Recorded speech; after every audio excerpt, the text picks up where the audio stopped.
Good morning. Greetings to everybody. On behalf of IIFL Securities, I welcome you all for the third quarter earnings call of Torrent Power. Today, to discuss the detailed results with us, share the performance outlook, we have the senior management team of Torrent Power. Today we have Mr. Saurabh Mashruwala, VP Finance, Rishi Shah, GM Finance, and Jaiprakash Khanwani, Manager Finance.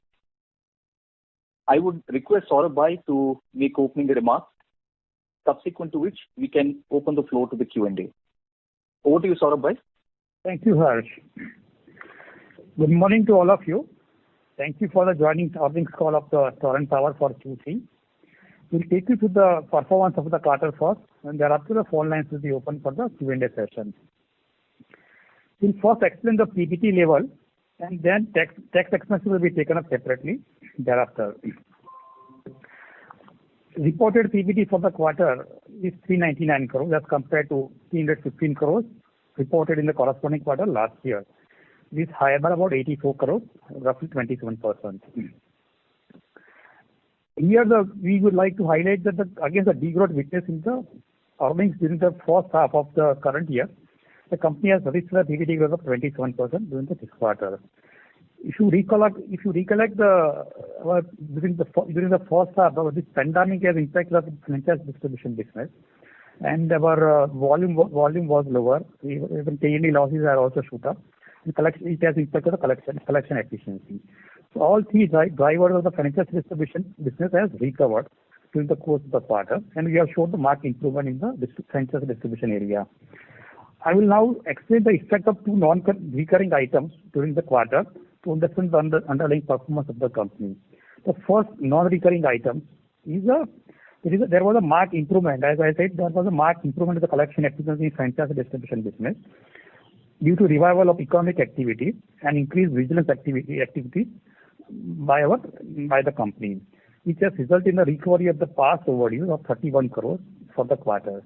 So if you recollect in Q1, in last year Q4 we have provided about 48 crores of bad debt provision, and Q2 we have provided about 91 crores of bad debt provision. Roughly about 140 crores of bad debt provision we have provided for our franchise distribution business, out of which we have recovered about 31 crores in Q3.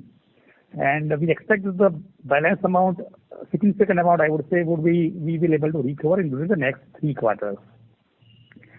The second non-recurring item is, as we explained in the last Q2, that there was a 42 crores of fuel under recovery in our Uno Fusion project that was recovered in Q3. However, another under recovery of 37 crores was generated for Uno Fusion project, which will be also recovered in Q4. So net effect of this adjustment is about 5 crores positive. So both these two items together, we have a net non-recurring credit of about 36 crores for Q3. There was no non-recurring item for the comparable quarter of the last year.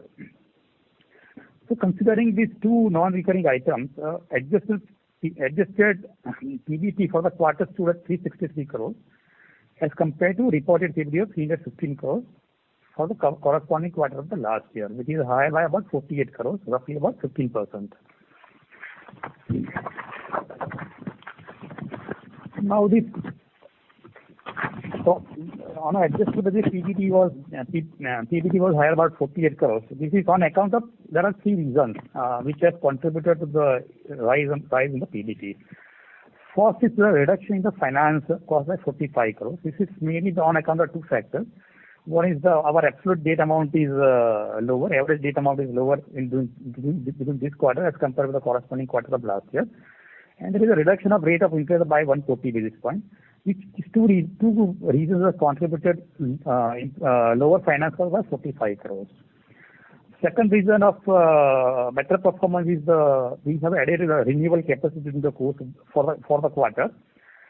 So our operating capacity for the quarter is higher at 737 megawatt as compared with 663 megawatt comparable quarter of last year. So which has resulted also in improving the PBIT by 14 crores. And due to pandemic, our merchant sales was also down. So there is an impact on the merchant volume as well as merchant contribution. which has impacted our PBIT by 14 crores. So all put together, there is a net increase of about 48 crores in the PBT numbers for the current quarter. As we said that there has been a marked improvement in the operating performance for the quarter on a on quarter-to-quarter basis, reflecting improving condition of the economy. This can be reflected from the fact that the year-on-year demand degrowth of Q3 distribution license business for about 1%. Our distribution license business degrowth was 1%, and the franchise degrowth is about 3%, as compared with 15% in license distribution and 18% franchise distribution of Q2. So there is a marked improvement in the volume during the course of the quarter. Now moving on to the PBT numbers, PAT numbers. Consolidated PAT reported for the quarter is about 320 crores as compared with 416 crores the corresponding quarter last year, which is lower by 96 crores, about 23%. This is mainly on account of the one-time credit we have received on account of reduction in the MAT rate from 21.55% to 17.47%. So because of the tax credit available during the corresponding quarter of the last year, used tax credit we have recognized, and so that there is a credit during the course of last quarter. So this completes the overview of the performance. Now we request to open the Q&A session. I'm handing over to the operator for Q&A session. Thank you very much. We will now begin the question and answer session. Anyone who wishes to ask a question may press star and 1 on the touchtone telephone. If you wish to remove yourself from the question queue, you may please press star and 2. Participants are requested to use handsets while asking a question. Ladies and gentlemen, we will wait for a moment while the question queue assembles.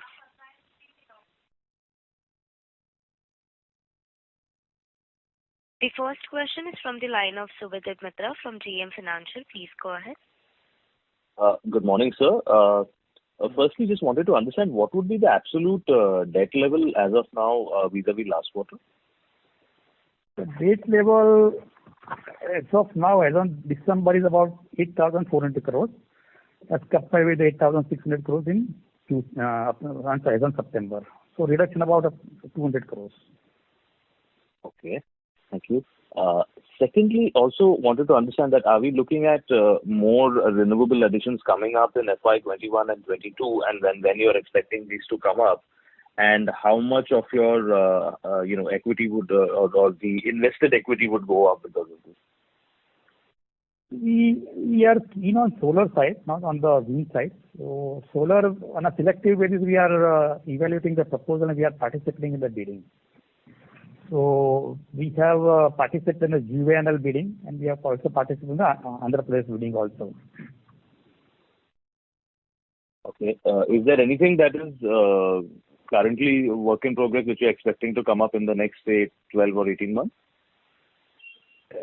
Couple of states is also considering the solar installation. Like for example, our TPLD, our own distribution also is also to meet their RP obligation. They are also coming up with the bid also, bidding also. Plus a couple of states like Madhya Pradesh, Rajasthan also we are also considering. So we will evaluate each proposal separately and then participate in the bidding.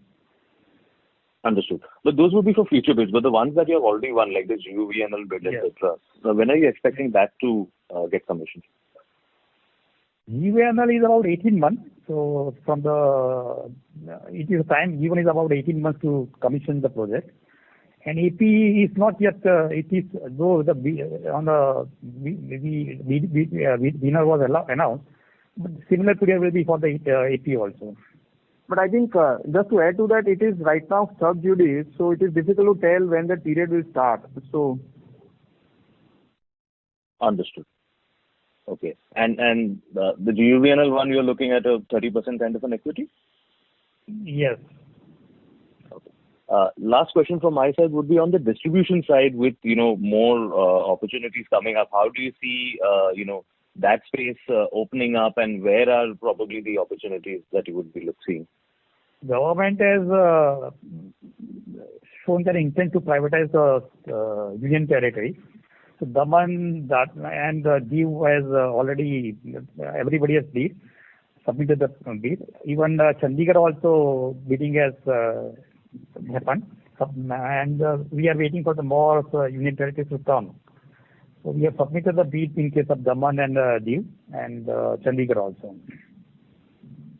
Understood. Any indicative capex that one might think of about these areas? No, let's see. Once the bidders will be announced, means the winner will be announced, and after planting plan will be finalized. Understood. That's it from my side. Thank you so much. Thank you. The next question is from the line of Mohit from DAM Capital. Please go ahead. Hello. Yes. Am I audible? Yeah, Mohit. Yeah. Congratulations for a reasonably good quarter, sir. So my first question is, how has the demand fared in January 2021 for all the discom area? Can just if you're not giving the exact figure, can you just give a qualitative picture? Sure.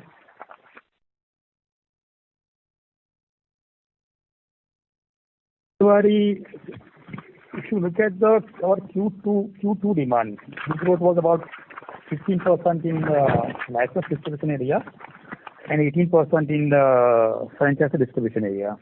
It was a degrowth.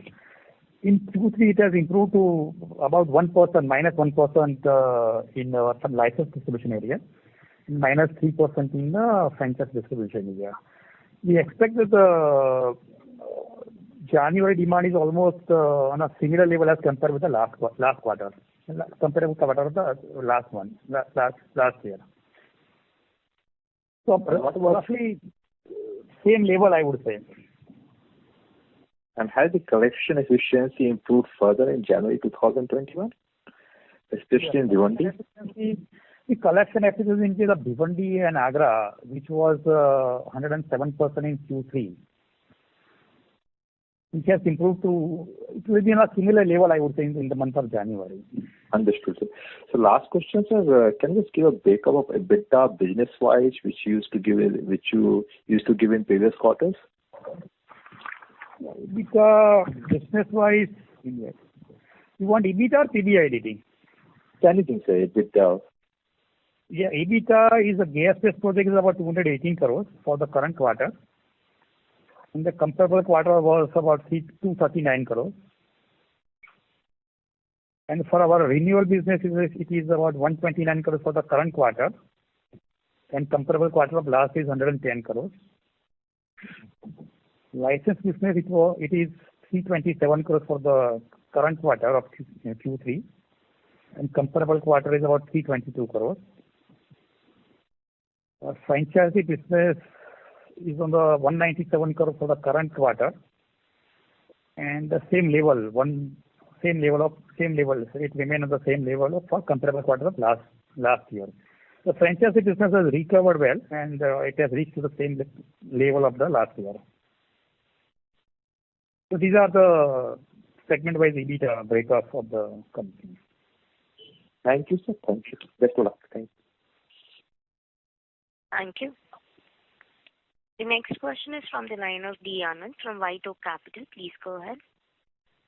So 2 questions from my end. First is, I think there is a ROE revision due in 23, and is my understanding correct? And if yes, then can you give me a sense of the various business segments that we operate in that might come under this ROE revision? ROE, there is no, as of now, there is no any mandate from the GRC for the revision in the ROE. Okay.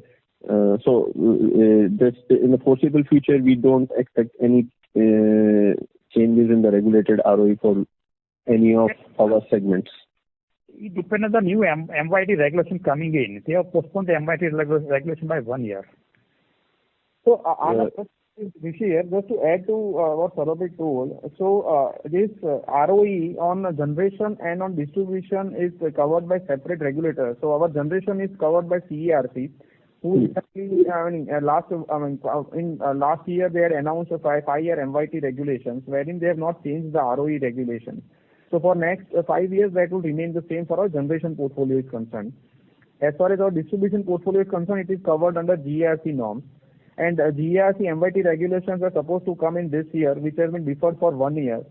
But we don't expect any change in the base ROEs which have been given to us till date. And if you compare it with all India ROEs, it is one of the lowest in the country. So our expectation is that it should not change as far as ROE for our distribution business is concerned.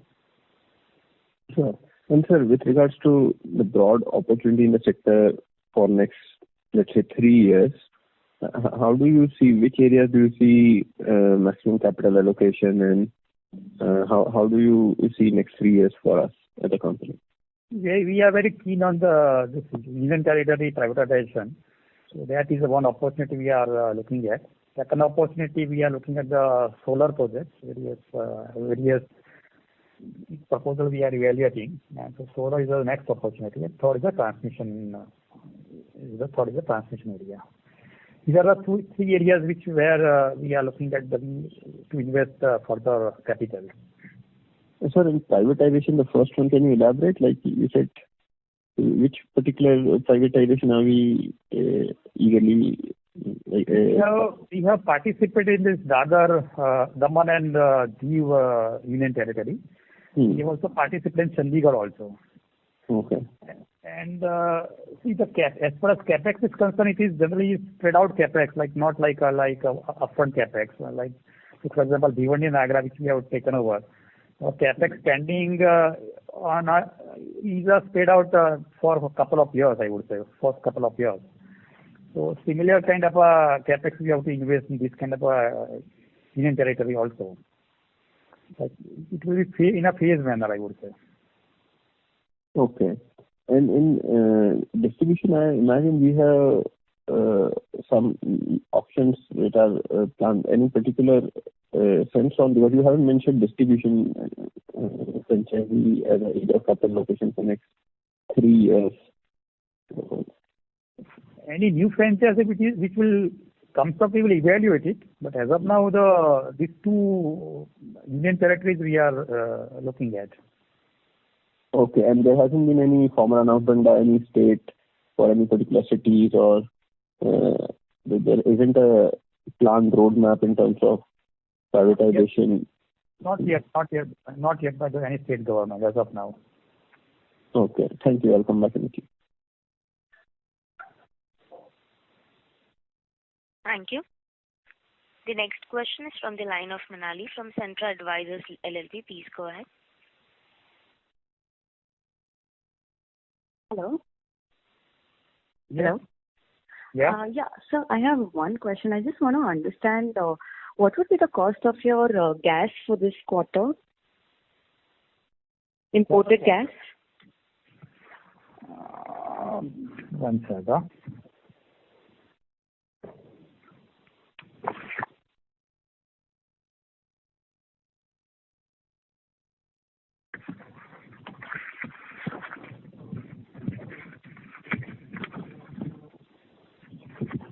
I don't know.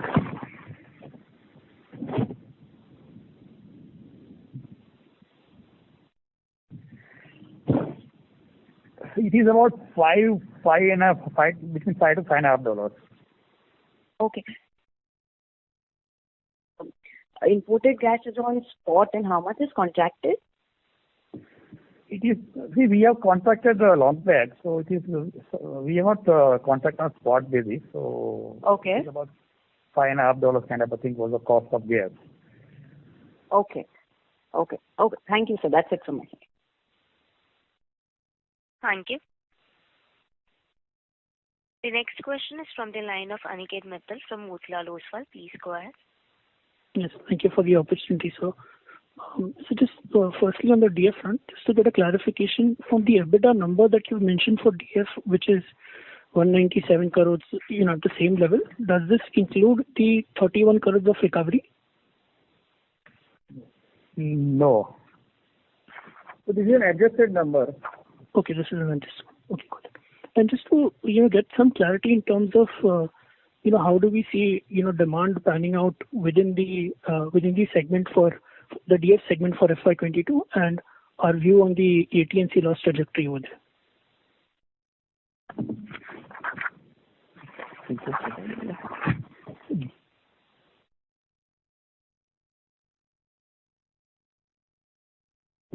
Demand for the franchise distribution business expected to grow by about 5 to 6%. And I'm just giving you the AT&C loss number for the YTD for franchise distribution of the Q3. Then we can talk about what is going to happen for the next year. So YTD numbers of Bhiwandi is about 17.31% AT&C losses, and Agra is about 18.55%. So we expect that these numbers will go down as during FY22, and maybe it would be settle around. But aim is to settle around 12 to 13% kind of a thing, 12% kind of a thing. 12 to 13% for both Bhiwandi and Agra. Yes. Okay. And in terms of demand also, given the fact that I think FY21 has been a muted year for demand, could this number for demand in DF be higher than 5 to 6%, or is that something that we're looking for FY22? No, so I think it is difficult to give you an exact numbers on demand projections. On an average, if you look at for past some years, the demand has been growing at around 3 to 4% on a year-on-year basis. Now, if there is some pent-up demand, there could be an increase in demand for next year, but it is very difficult to tell any numbers per se as of now. So my next question is on the capex front. If I have a look at your recent petition that you've made in GRC, you're projecting a capex of around 1,700 crores for Ahmedabad and Surat. So just wanted to understand, the reason for this high capex. Is it because of some, pent-up capex that would come on board? And at an overall group level, what is the capex that you are expecting for FY22? So I think if you look at this year, and if you look at the estimates which we had given earlier also, we are expecting capex of 1,500 crores broken up into 1,200 crores and 300 crores for distribution licensing and franchise distribution business on a year-on-year basis. If you look at this year, the capex spend, it would be lower than the numbers which we had given because of lockdowns being imposed, and we have not been able to do much of capex, and that's why you are seeing a higher capex amount in next year, which is basically to take care of the capex which you have not spent in this year. But the estimate remains same, that 1,500 crores on year-on-year basis for next 2 to 3 years for our distribution license and franchise distribution business is put together. So just to get a sense on the FY21, then what's the capex that we're looking for FY21, particularly on the DL front, the distribution license front? Yeah, sure. On capex front, I'm just giving you the actual numbers up to Q3. It's about 650 crores for license distribution, and franchise is about 125 crores for franchise distribution. This is the actual number up to Q3. We expect that the franchise will be about 900 crores for the full year.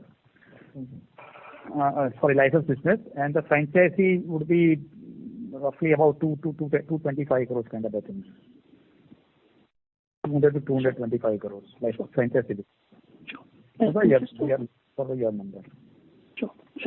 And just about on the renewables, given the fact that we are now, we signed a PPA and we're going to construct this 100 megawatt of plant in Gujarat, so what would be the capex related to that renewable project, and how would it be phased out in FY22 and 23? So the capex expectation is around 380 to 400 crores for 100 megawatt solar project, which we have recently won from GUNL. And I think the major part of the capex will be done in end of Q3, Q4 of FY22, and some part will spill over to FY23. Okay. So majority of that will come in 22. Got that.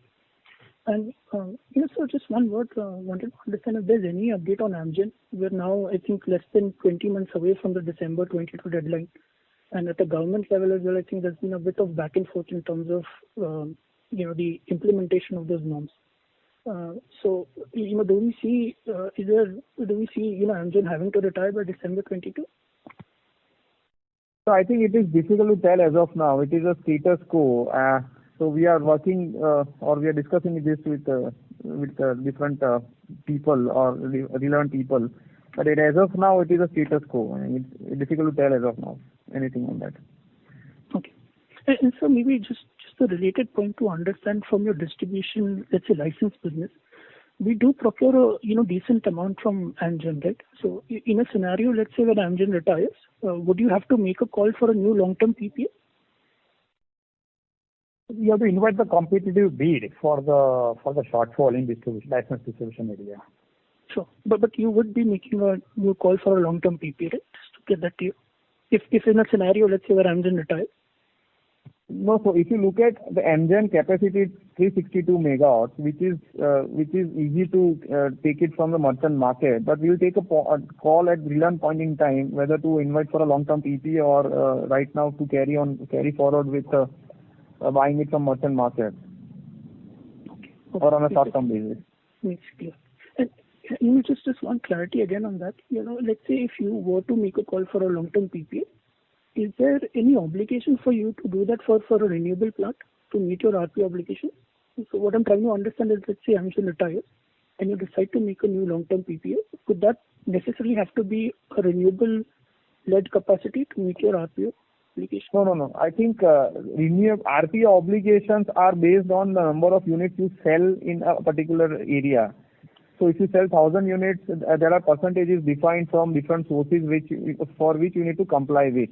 So it has nothing to do with Amgen retiring and I am taking up a new PPA.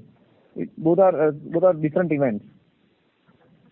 So the reason why I was looking at is if I look at your recent tariff order, I think your overall purchases for renewable from an FY22 perspective that you've petitioned comes to around 11%. So I was wondering, if you're planning to increase this 11%, let's say to 14-15%, that could possibly mean that you may have to tie up a long-term PPA on renewable.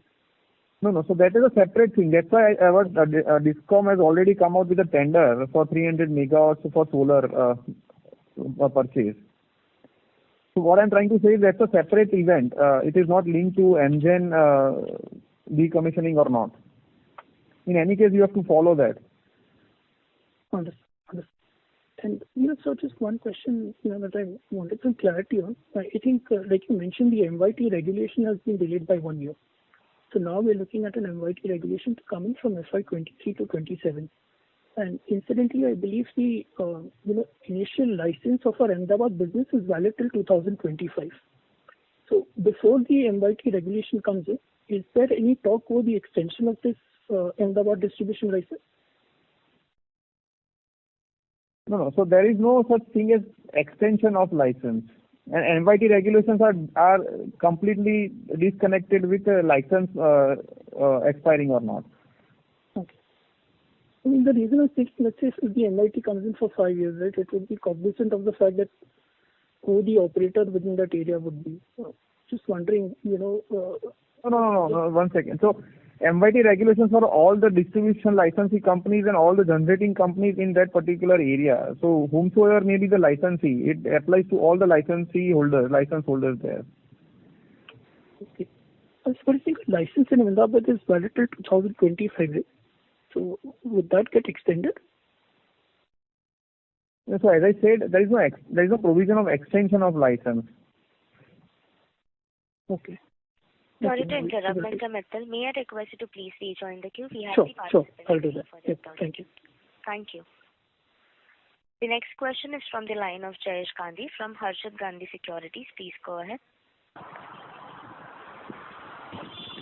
Since our plants are dependent on imported LNG, can you first let me know what percentage of our gas is domestically sourced?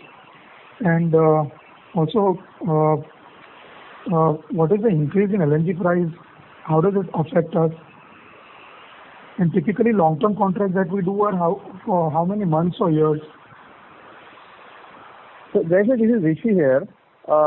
Just to give you an answer on the sourcing part of our LNG, for our PPA liabilities and for Sugen plant, we have a long-term contract with IOCL for nearly 20% of our requirements.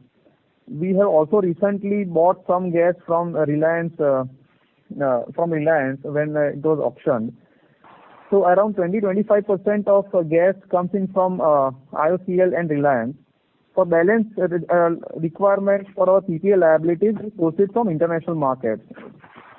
So as far as current sourcing is concerned, or current contracts are concerned, we have nearly tied up for all our PPA liabilities for next year, which is FY22, at an average price of around $4.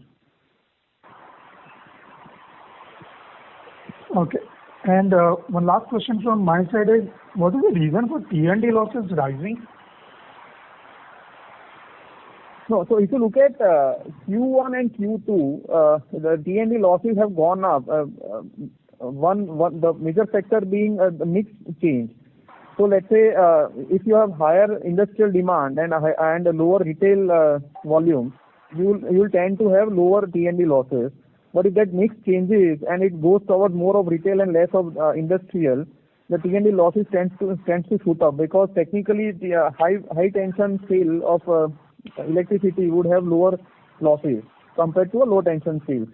So if you look at Q1 and Q2, that was in that era industries were under lockdown, and that's why there was no consumption from industries, and that's why the T&D losses were up. If you look at Q3, they have significantly gone down because industries have started coming up back, and that mix is again going back to the original levels which we had seen in FY20.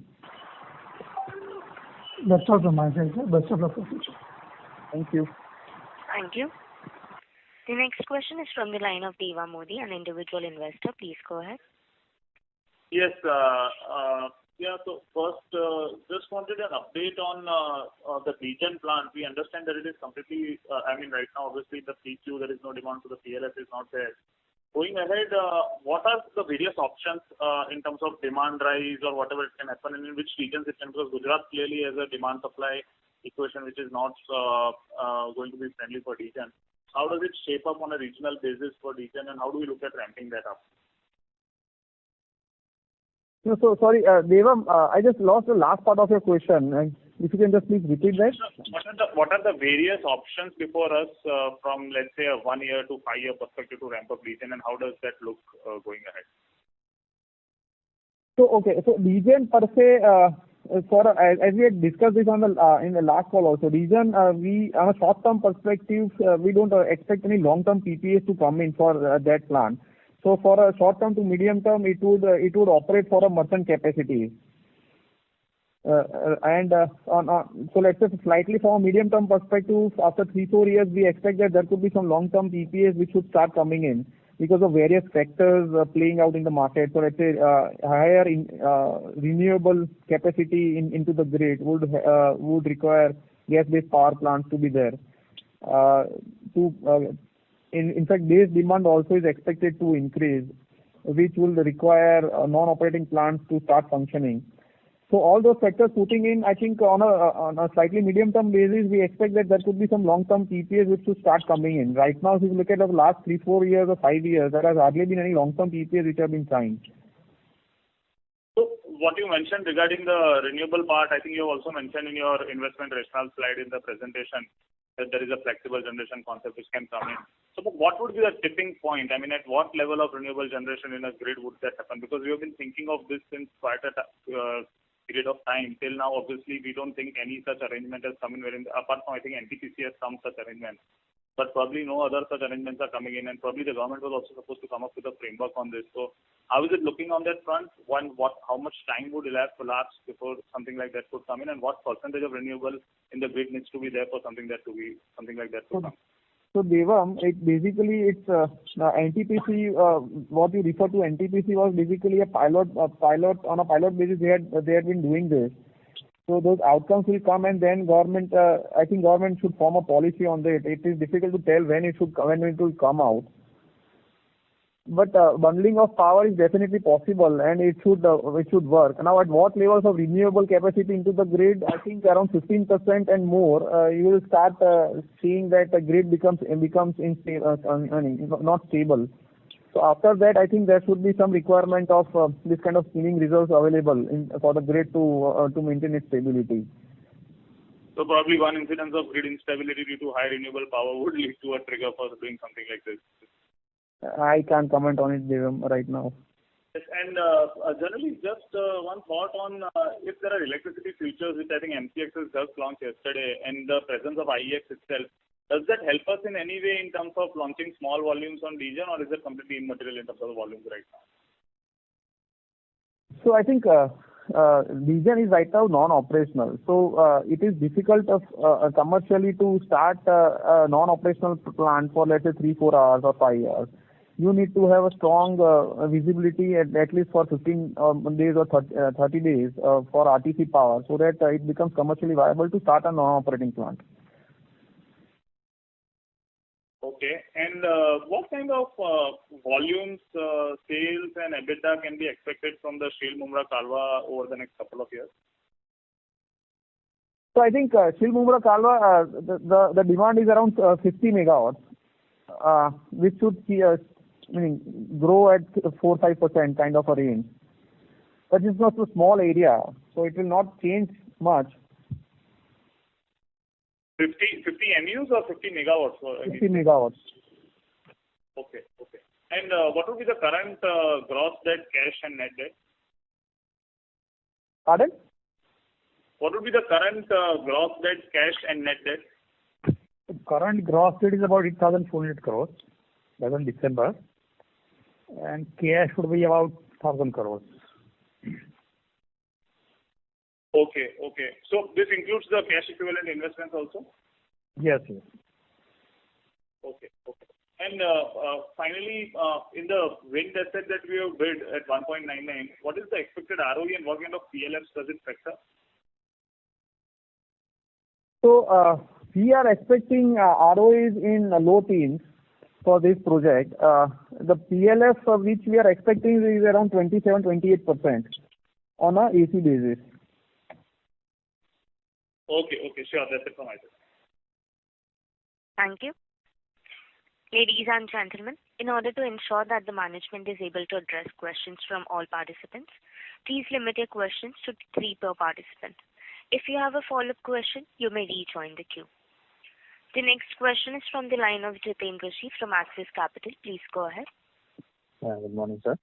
2 questions from my side. So can you give us the Q3 T&D loss for Bhiwandi and Agra, and also the AT&C losses for Ahmedabad and Surat?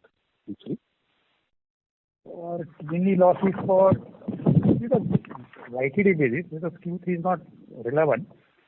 So on Ahmedabad YTD basis is 5.84% for Ahmedabad. Surat is 4.09. So that is available on the present game. If at all possible to view, otherwise it's okay. No problem. And sir, on these SNK, what was the losses for Q3 and how it is going to be going forward? SNK T&D losses is 42.39% for Q3. And as trajectory would be, so we keep on improving that, but right now this was handed over to us in February of 2020. Post which there was an imposition of lockdowns, and because of this COVID, we have not been able to do much in that area. But as per our estimates, it will take 3 to 4 years for us to break even in this area. Right, sir. So any similar number for Bhiwandi Agra for Q3 losses if possible, or I will take it off next? Bhiwandi Q3 T&D losses was 14.43%. And Agra is 4.7%. And then sir, on the receivable front, obviously receivable seems to have improved. So what would be the receivable using debtors around it or debtors base probably around December? Sorry, can you please repeat again? Receivables must have improved because we are seeing repayment of gross debt coming down. So what would be the outstanding receivables and the breakup of the overdue amount of more than 45 days or 3 months or 6 months? So, Jiten, we don't have that number handy. Can you get it to you offline? No problems. And then on the dividend policy, can you throw some light on the dividend policy? We are seeing that dividend of rupees 5.5 per share. We have a dividend policy of distributing 30% of PAT. So that is what we generally follow the dividend policy. 30% of the PAT we generally distribute the dividend. Right, sir. So that's it from my side. If I have no questions, I will come back in the queue. Thank you and all the best. Thank you. Thank you. The next question is from the line of Dhruvam from HDFC Fund. Please go ahead. Yeah, sir. Thank you so much. So first question was on the, so if I look at YTD basis, your debt has come down by about 500 crores, net debt. So you reported 8,400 crores gross and 1,000 crores of cash. So about 7,400 crores. And your FY20 closing was about 8,000 odd crores. So 500, 600 crores. So what would be, and if I see the cash generation this quarter for the 9 months is about 1,500, 1,600 crores. What I've done is EBITDA minus finance cost minus the cash tax. So I was trying to understand, of 1,600 crores, the debt has declined only 500 crores. So there would be some capex, but what would the remaining part be? So as we said, Dhruv, we have done capex of around 700 crores. Okay. This year. So it is not only related to capex. So there will be certain cash outflows which have been accrued last year. Cash outflow would have occurred this year. Okay. So if 700 crores is the capex, then probably largely it explains, because then 800 crores is the cash flow generation and debt has declined by 500 crores. Then broadly it tallies. Got it, sir. So second question was on the earlier comment you made that your gas cost is freezed at $4. So this is for FY22, is it? So the contracts which we have done for our liabilities under the PPAs are concerned. For those contracts, our gas cost is $4. Now we also have IOCL contract and some small contract with Reliance. That gas cost is not factoring in here. That would be higher because it is linked to Brent. So it is difficult to throw a light on how that cost will move. But the contract which we have done for FY22 and cargoes which we have booked, that cost is around $4. Okay. So this is the merchant or the X of long-term contracts that you have that you generally do. That is at $4. That's right. That's it. Not for merchant. This is for my PPA liabilities. For the PPA liability. Is there any booking that you have done for the merchant capacity in Sugen and Uno Sugen, the spare capacity that you have? Not so far. For the next year. Nothing yet. Okay. Because there's one interesting trend that we see on IEX, on exchanges, is that the peak power prices are again back to around 6 rupees, 5 rupees. And so earlier you used to, get advantage of these opportunities. You used to sell on exchanges at the higher prices.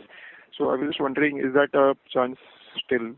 So I think, Dhruv, if you look at this quarter, in this quarter also we have sold some small quantities in IEX, mainly coming out of this peak power sales.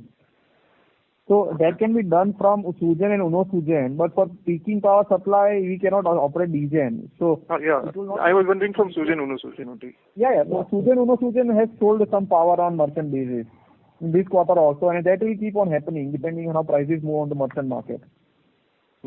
But if you don't have that surplus gas available at affordable price, then it would be, the quantum will not be very significant. That is what I was trying to understand. So Dhruv, it's difficult. So as far as peaking power is concerned, it can only be done from Sugen and Uno Sugen. Now, typically Q1 and Q2 are the best quarters for electricity demand, right? Historically. So generally, if you look at DGen has we operate DGen in H1 of every year. H2 is typically a lull quarter on a RTC basis is concerned.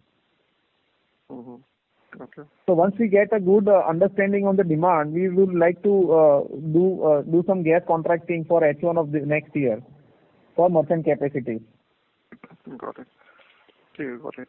And one last confirmation. You mentioned that your interest cost has, the interest rate has reduced by 140 bits, is it? Yes, as compared to the comparable quarter of last year.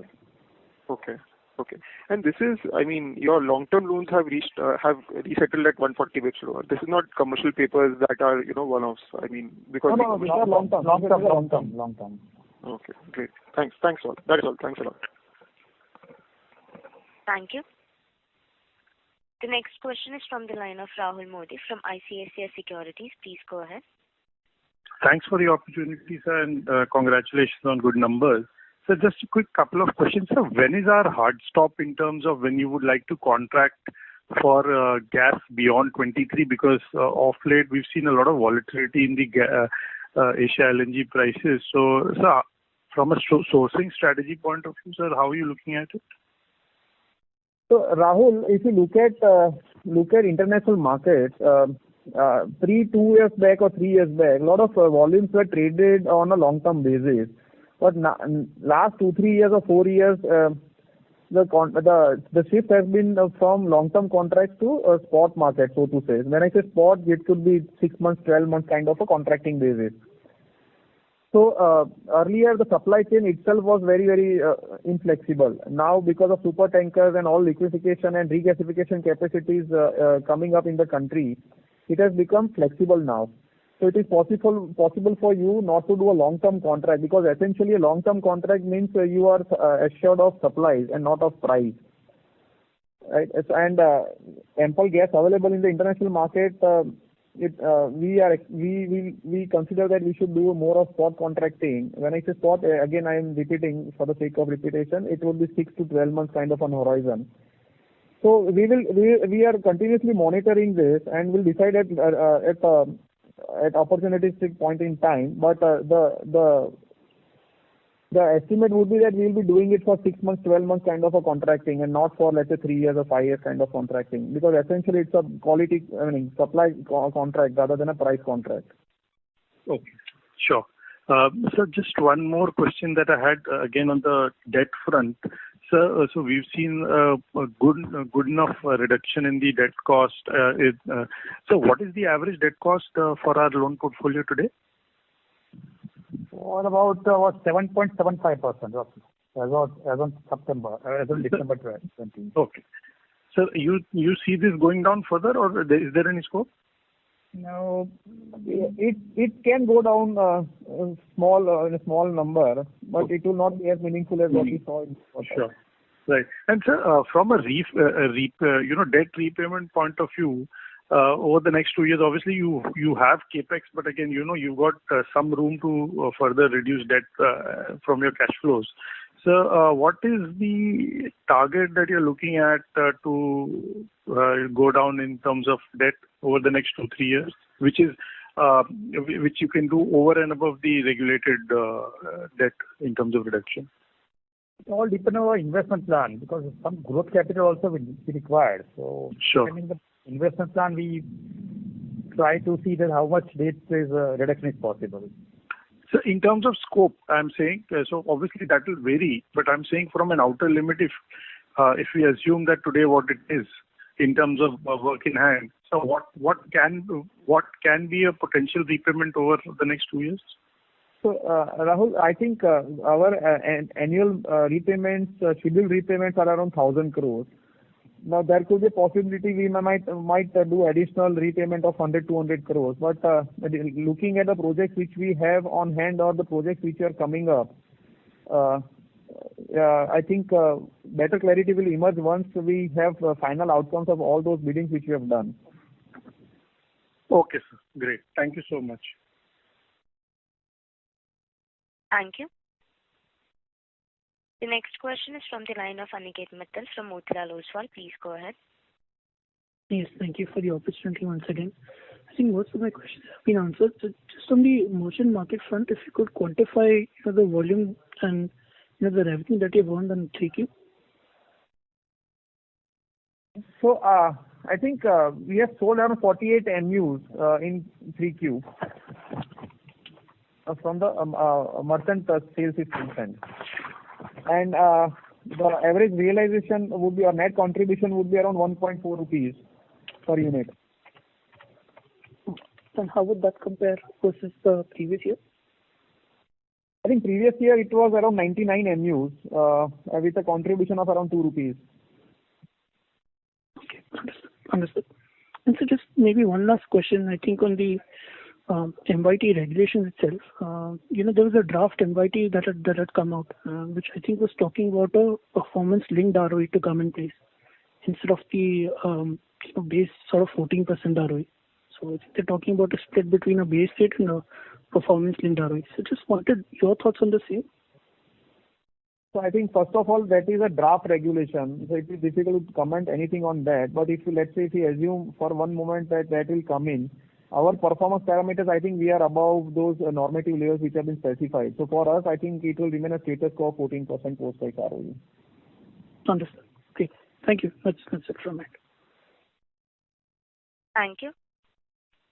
The next question is from the line of Vivek Ramakrishnan from DSP Mutual Fund. Please go ahead.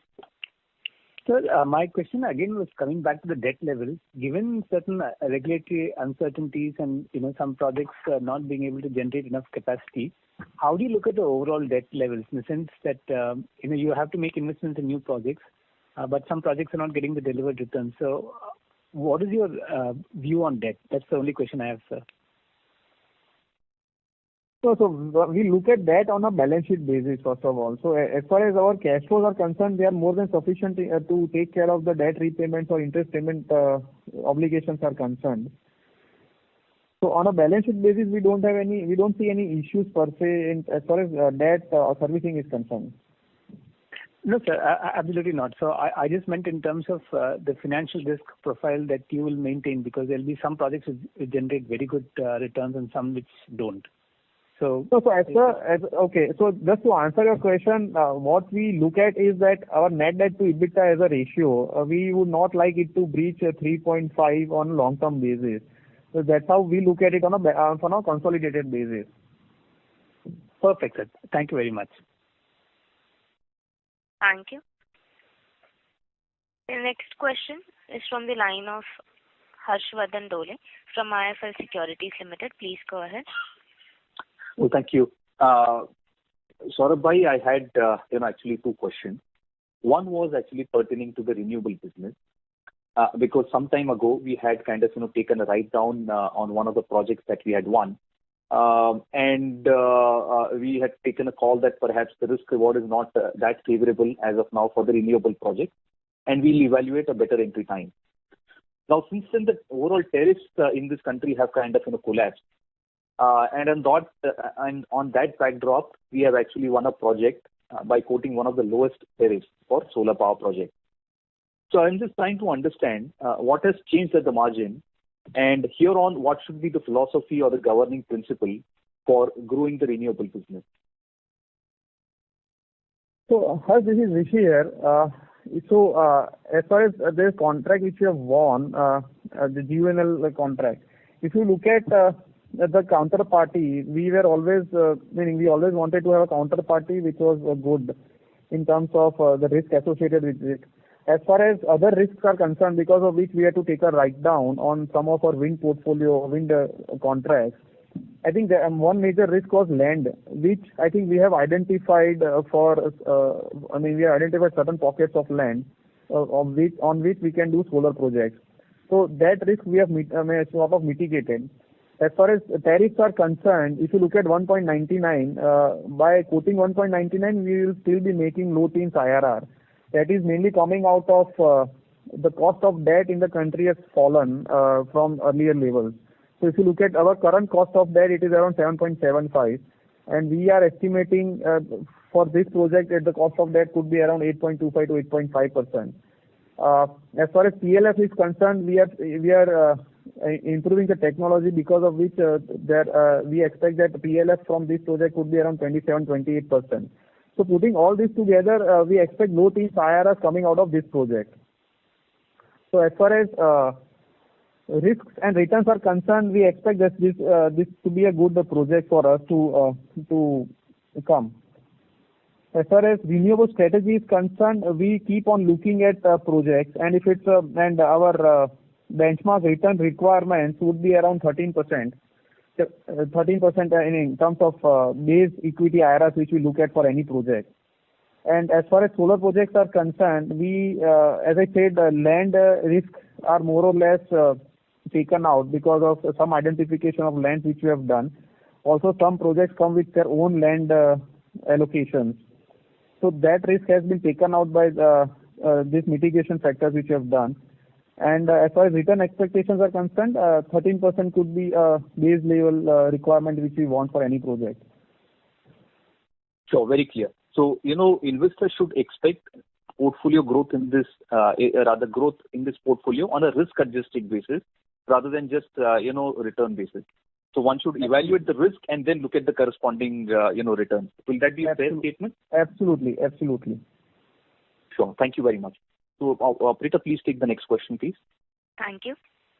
The next question is from the line of Mohit from DAM Capital. Please go ahead.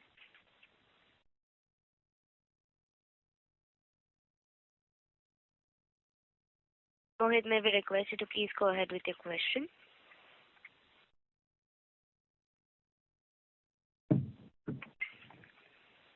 Mohit, may we request you to please unmute your line if muted from your handset?